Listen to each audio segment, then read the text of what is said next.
দ্রুত অবৈধ অস্ত্র উদ্ধার করতে না পারলে আগামী জাতীয় নির্বাচন একটি বিপজ্জনক নির্বাচনে পরিণত হতে পারে বলে আশঙ্কা প্রকাশ করেছেন বিএনপির সিনিয়র যুগ্ম মহাসচিব রুহুল কবির রিজভী।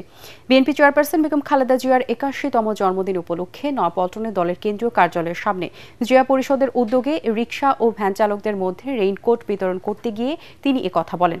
রিজভী বলেন, সংবিধান সংশোধন আইন প্রণয়নের এখতিয়ার একমাত্র জনগণের ভোটে নির্বাচিত সংসদের।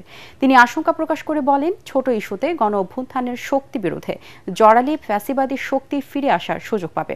রিজভী বলেন, প্রশাসনে এখনও পতিত স্বৈরাচার শেখ হাসিনার সহযোগীরা বসে আছে, তারা নানাভাবে বিশৃঙ্খলা সৃষ্টির চেষ্টা করছে। এ বিষয়ে অন্তর্বর্তী সরকারকে সতর্ক থাকার আহ্বান জানান তিনি।